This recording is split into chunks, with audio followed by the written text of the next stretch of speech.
Good morning. It's Monday, February 14th. We're bringing you the latest news making headlines in and around Atlanta. Happening today, free at-home COVID-19 test kits will be distributed at select Fulton County health centers and libraries. Our Tori Cooper has the latest on what you need to know in today's Morning News Rewind. That's right, Gervier. Good morning to you. Robin Gervier. I'm out here at the Fulton County Library System here on Metropolitan Way in Southwest Atlanta. Guys, this is just one of many different library locations that will be passing out free at-home testing kits today starting at 10 a.m. Now, residents who are looking to get their hands on one of these tests will have to show up to one of the libraries or health centers located in Fulton County to get their hands on one of these tests. They will have to show up, and then they will be provided 2 separate tests that they can take home with them. But this is while supplies last. Now, obviously, there are tons of libraries scattered across the metro, but the health centers are going to be providing these as well. I want to give you a list that you can look at right now. That's just some of the lists some of the locations that will be providing this, but you can head to our website, and that's where you can find a full list of the different locations, both libraries and health centers that you can show up to. But when you do, you can also expect to find one of these. I've been at a few of these different distribution events, and they give you about 2 in each kit. They give you the dangerous, mean nose swab, but it's definitely, obviously, for the better. And then they give you this specimen collector in here that you can put your swab in, and then just within a few minutes, you'll get your results on whether or not you're positive or negative. We'll be out here at 9 a.m. When they're out here starting to set up, and we'll bring those details to you at that time.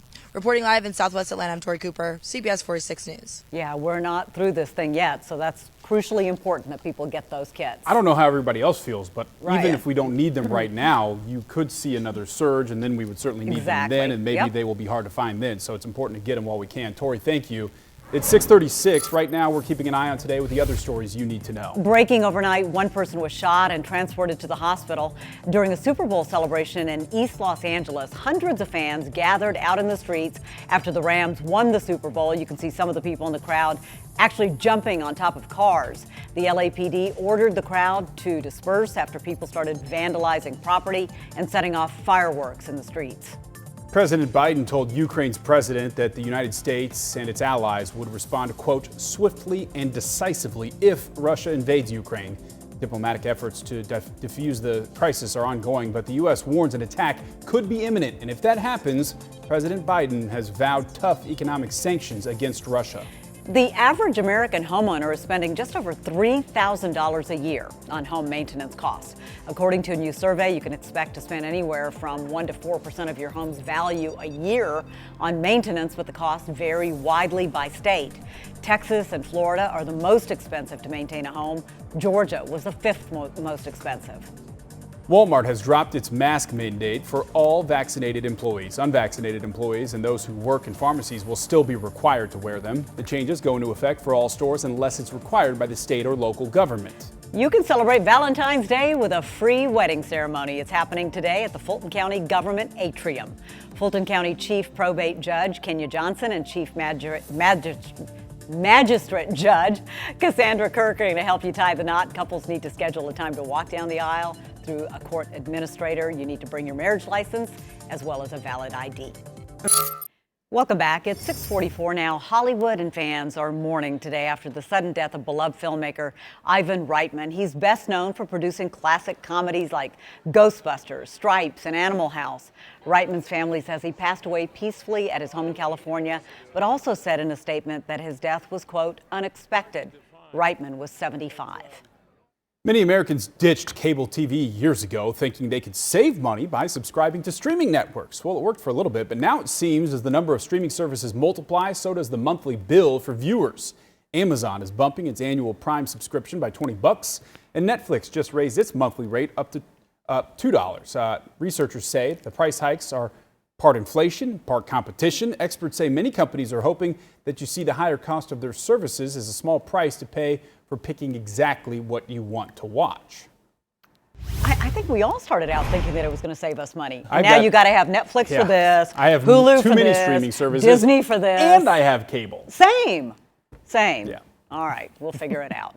Football fans pretty pumped about last night's big game, and so were hip hop lovers because Man, you had some legends that took the stage for the halftime show. No doubt. Our Brooks Baptiste joins us with the stories topping your social media feeds. I'm among the people, Brooks, that are saying this is one of the very best of all time, if not the best. You and me both. You and me both. What an epic night it was. That halftime show was all that and so much more. Dr. Dre, Snoop Dogg, Mary J. Blige, Eminem, Kendrick Lamar, they put on a thrilling performance, shining the spotlight on West Coast hip hop.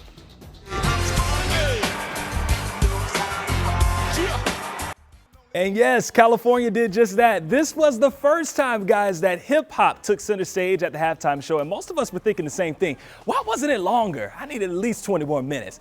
That was a 15-minute set, and it was full of classic songs like California Love, The Next Episode, and Family Affair.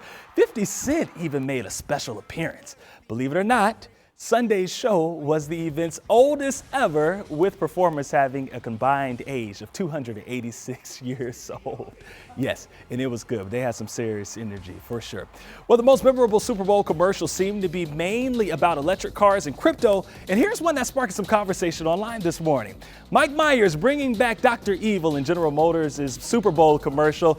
But guys, this time he isn't so evil. Instead, he helps save the planet from climate change before he takes it over. The commercial featured GM's new electric vehicles, and fans said this made up for us never getting a new Austin Powers movie. Because I mean, it's been a lot of years.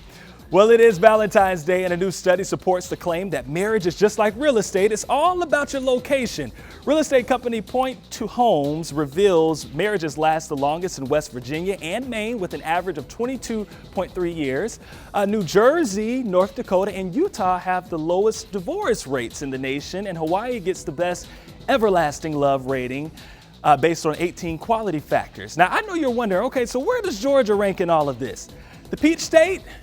49. That's number bad. 49 on the list. That's not where you want to be. That's not okay, guys. That is not okay. But, you know, the halftime show, really, it was all that and so much more. I wouldn't say it was the best ever, but I will say it's in my top 2.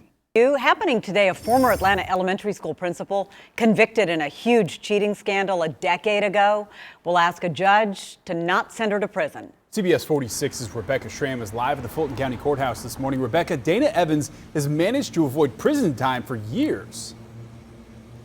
That's right, Robin Gervier. Her case has been caught up in appeals, but that came to an end last month when the Georgia Supreme Court declined to hear her case. So today is Judgment Day, finally, for this former educator. You know, it was 2011 when a GBI investigation into unlikely test scores on a standardized test found that adults at 44 Atlanta schools cheated on the 2009 CRCT. 35 educators ended up being indicted, and 11, including Dana Evans, a former principal at Dobbs Elementary School, were found guilty of racketeering. Evans has been trying to get her conviction overturned all this time, but again, with her appeals now exhausted, she faces a possibility of 1 year in prison and 4 years on probation. Her attorney told reporters she now works in the nonprofit sector, supporting low-income families and also refugees who moved to Georgia. He says a prison sentence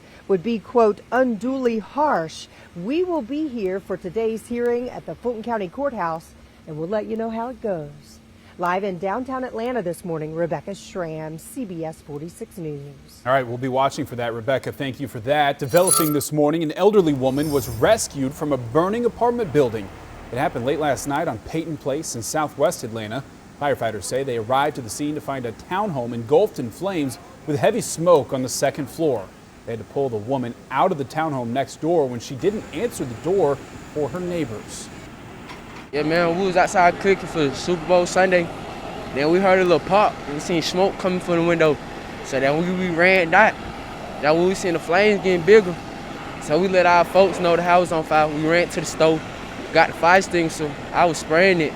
They were banging, trying to get the lady out, because she elderly, Yeah, the woman was rescued from the building and is doing okay this morning. No other injuries were reported. The cause of that fire is still under investigation. Now it's 6. Los Angeles Rams are the new Super Bowl champs after defeating the Cincinnati Bengals. Our Brooks Baptiste has a look at the Georgia ties during that big game. Brooks. Hey, good morning to you guys. It's safe to say Georgia was well represented during Super Bowl 56. Rams head coach Sean McVay attended Merit School. You've got quarterback Matt Stafford, who is a UGA alum. They both played major roles in leading the Rams to their victory.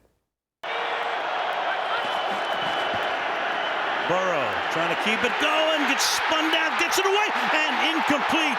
Yep, that was the moment we knew it was a wrap. The Rams celebrating their Super Bowl 56 win in grand fashion after putting the pressure on Joe Burrow, forcing an incomplete pass. They were able to top the Bengals 23-20. But it was a long time coming for UGA alum Matt Stafford, getting his first Super Bowl win last night. The star quarterback had over 15 plays and 79 yards in the fourth quarter and says he was just happy to finally be a world champ. That last drive was a special drive, one I'll never forget. Just so many great plays by so many great players. Just so happy to get it done, and I don't know, I'm speechless. And he had his little girls there trying to get the Gatorade as well. We are definitely excited for Matt Stafford. By the way, Sean McVay becomes the youngest head coach to win a Super Bowl at 36 years old. And guys, I've got to tell you, there were actually about 15, I believe, at least a dozen, I should say, at least a dozen Georgia ties that were out there on the field yesterday between the Bengals and the Rams. So a lot of folks. That's awesome. Listen, football's a big deal here, so it's not Sure it surprising is, to yeah. see Georgia well represented, regardless of whatever franchises are actually in the Super Bowl. Yeah. Thanks for watching CBS 46 News. Watch us live wherever you are, our mobile and our streaming news app. You can also watch us on Roku, Apple TV, and Fire TV.